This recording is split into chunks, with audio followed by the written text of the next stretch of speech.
bazamufatirayo ntabwo azagaruka. Niyo mpamvu byose byatangiye kuvuga bikarangiza. Inzoka niyo yabashije kuvuga mu nyuma iravuga ngo bazajye bantuma ku isi batume umwuka wanjye noneho umubiri wanjye bazajye bawukoresha. Imana idufashe cyane. Birangije noneho tuvuye muri iyo nama niho nahise mbonera buri kintu cyose cyabaga kivuye muri iyo nama cyabaga gifite ubunywero cyagombaga kunywera. Noneho byagombaga kugenda muri ubwo bunywero nyine ubwo byanyweragamo. Niho nahise mbona inzoka, nahise menya yuko inzoka ari none nahise menya yuko yitwa Snake. Noneho ndeba inzoka yinjiye mu bunywero ahanditse Snack Bar. Noneho menya yuko na hano ku isi bihari. Nahise menya yuko uri umurokore nanone ukabona icyapa cyanditseho Snack Bar kandi byanditseho yuko Snack ari inzoka. Noneho birasobanura yuko winjiye mu bunywero bw'inzoka kandi uri umuntu kandi byitwa ngo urasenga Imana. Rero niba nubwo yabaga ari fata cyangwa se ikintu cyose baragifundura kubera ko wagiye mu bunywero bwazo wajyaga kunywaho ariko byabanjije kuyinywaho we wanywaga ibyo byasigaye. Imana idufashe cyane. Ariko benshi babigenderamwe mu kutamenya, bagendera muri ibyo bintu bakumva buri hantu hose ibije bumva ngo bigezweho ariho bajya. Ariko twebwe twamenye Imana. Niyo mpamvu twari dukwiye kujya dusenga kugira ngo Imana imbaraga zaho zijye ziduhoraho. Noneho bw'icyo gihe bahise bampereza abasirikare 50 aribo badayimoni hano ku isi. Bamaze kubampereza barambwira ngo niwo ugomba kuzabahagararira, kandi nubahagararira ugomba kuzajya kubahagararira mu gihugu icyo basanzwe bakoreramo. Byabaye ngombwa yuko batujyanye mu gihugu cy'u Burundi, badushyize ahantu haruguru y'ikiraro icyo bita kuri Nahangwa aho itugera kuri sengero rwa Pentecote. Birangije bamaze kudushiraho baravuga ngo ninjye uzabubahagararira, ninjye uzajya ubatuma. Nge nagombaga kuguma mu ikambi noneho bakajya banzanira raporo z'ibyo bakoze. Ubwo ngubwo icyo gihe nge narabatumaga bo banzanira raporo noneho nkazasubirayo zijyanye bagiye no kumpemba za nkoni 20 nizo bajyaga bampemba. Birangije ubw'icyo gihe naje kuguma aho ngaho, nagombaga kubatuma mu matorero ubwa mbere bakagenda mu matorero nta muntu n'umwe arinje. Noneho bakagenda bicara kuri ntebe imwe imwe bakaturiraho ibintu bakavuga ngo iyi ntebe yicaraho aze gusinzira, uyicaraho ntaze guhaguruka, iri yicaraho ntaze gukoma amashyi, iri yicaraho itiro rize kumutwara. Bakagenda bazaturiraho ibintu byinshi. Niyo mpamvu usenga Imana kenshi ugeze mu rusengero aho kugira ngo ubanze kwicara kuri iriya ntebe wari ukwiye kubanza kwicisha bugufi ugasenga, cyangwa se ukicara ariko ukabanza ugasenga kugira ngo uteshe agaciro ibyo abadayimoni baba bazishyizeho. Imana idufashe cyane. Noneho naje kuguma aho ngaho ngiye bajyaga banzanira raporo nayikohereza mu mago, nohereza mu ngo z'abantu benshi, nkaboherezayo nkababwira ati genda urebe rero ibi bintu batatunganyije. Umudayimoni akaza akakwereka ibintu utari wakoze neza kugira ngo uze kugera ku rusengero wakererewe. Noneho muri abo bakerereje nahitaga nohereza abandi nkababwira ngo muri bariya bakerereje mukuremo nabo muri bucyure amasaha atari yagera. Isaha mwagize yo gutangiriraho iteraniro iyo yageraga ikintu cyahita gikurikiraho iyi saha yamaraga kugera. Marayika no kuvuga ngo yahitaga amanuka n'igitabo cye akareba abamaze kugera mu iteraniro. Noneho marayika amaze kumanuka yahitaga yandika abageze mu iteraniro arangije agasubirayo. Birangije icyo gihe marayika iyo yazaga abadayimoni bose bahitaga bajya kure kubera ko bari guhita bahiramo iyaza bahari. Ikintu cyaje gukurikiraho naje kuguma aho ngaho.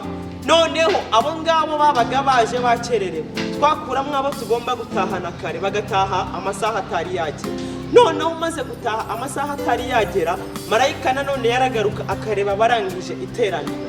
Amaze kuza kureba barirangije nanone wowe abadayimoni babaga baguteye bakagucyura amasaha atari yagera.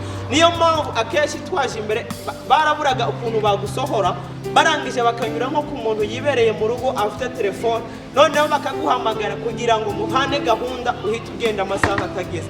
Niyo mpamvu turi mu nzu y'Imana twumva twaje kwegerana n'Imana. Umuntu aba yavuye kuwa mbere akagera kuwa gatandatu akoresha telefone ye. Byari bikwiye yuko iyo tugeze mu nzu y'Imana twari dukwiye kuyivaho tugafungura connection yacu n'Imana gusa kubera ko niyo tuba twaje gushakira. Niyo mpamvu hagera n'ubwo pastor wanyu yabaga ari imbere arimo kwigisha, ndangije nkohereza abadayimoni turiya muntu murebe ukuntu iriya jambo kubera ko ari ijambo riki riza kumucika. Bahitaga banyura ku muntu ari mu rugo afite telefone bakaguhamagara ukajya hanze kuyitaho kugira ngo uze kugaruka rya jambo pastor yari kwigisha ryawe uze kongera kwinjira ryanyuzeho. Imana idufashe cyane. Benshi rero babigenderamo mu bintu batazi, baba bumva kugenda mu rusengero telefone ugasohoka ukitaba ari ibintu bisanzwe, ariko akenshi ni ibitero by'abadayimoni baba bashatse kukugabaho kugira ngo ntuze kugira ikintu na gitoya uyu mukuru. Birangije rero abo ngabo twakerezaga twabatahana amasaha atageze, marayika akagaruka agasanga nanone ntabwo urimo wowe muri abo bantu barangije iteraniro.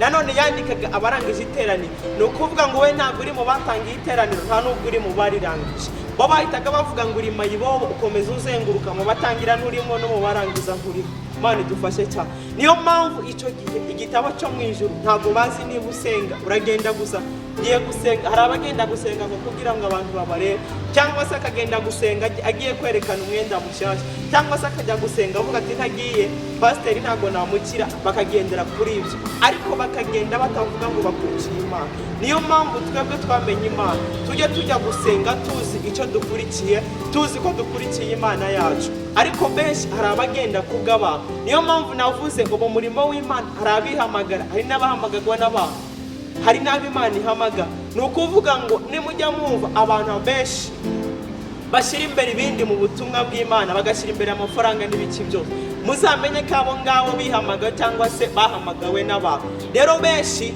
ugasanga araguma imbere y'Imana azi ngo ni Imana arimo gukorera, kandi ntabwo ari uyigeze umuhamagara, yari ihamagaye. Niyo mpamvu ukwiye kujya ureba ese Imana yarampamagaye by'ukuri cyangwa se narihamagaye, cyangwa se nahamagawe n'abantu. Abahamagarwa n'abantu ni babandi bakubwira ati buriya ufite amafaranga washinga urusengero bikemera, urangije wanitwa bishop bigashoboka. None icyo gihe urumva baba baguhamagaye ntabwo ari umuhamagaro w'Imana. Ariko benshi babigenderamo bumva ko ari byo bigomba kugenda uko nguko. Imana idufashe cyane. Ubwo ngubwo icyo gihe waje kuguma aho ngaho, noneho baje kungira umukuru w'abadayimoni bose muri iki gisagara. Aba ari nyezajya ntanga n'imbaraga nkaziha abapasiteri babandi bashaka ibyubahiro byo hejuru, bazana amazina adasanzwe. Birangije barambwira ngo niwe uzajya ubaha izo mbaraga, bazajya bagenda nibarangiza basambana n'uwo bita mayimuna, wowe bazajya baza ubahereze ubundi bushobozi, ubahereze n'amavuta. Baragenda bagasambana na mayimuna, bamaze gusambana akababaza ngo mwe murashaka imbaraga zihoraho cyangwa iz'igihe gito? Bahitaga bavuga ngo bahisemo imbaraga zihoraho. Ubwo ngubwo iyo bagendaga mayimuna yahitaga abashushanyaho umusaraba mu gahanga. Barangije bakaza nkabahereza amavuta 3 akomeye, nabahereza ayarenga 3, ariko ngiye kuvuga 3 nabahereje akomeye. Aya mbere namuherezaga amavuta yitwaga kora ibyo mvuze. Ayo ngaho yarababwira ngo ubu ni igihe cyo kubasiga amavuta mwese kugira ngo byakarande byo mu miryango iwanyu bihave. Murangije akayabasiga, akabasiga kora ibyo mvuze. Arangije agahagarara hari imbere akababwira ngo ndashaka mwitange, ndashaka miliyoni 10, ku buryo waba gufite na telefone yawe cyangwa se udufaranga twose wasangaga watugejeje hari imbere, ntumenye yuko yabasize kora ibyo mvuze. Imana idufashe cyane.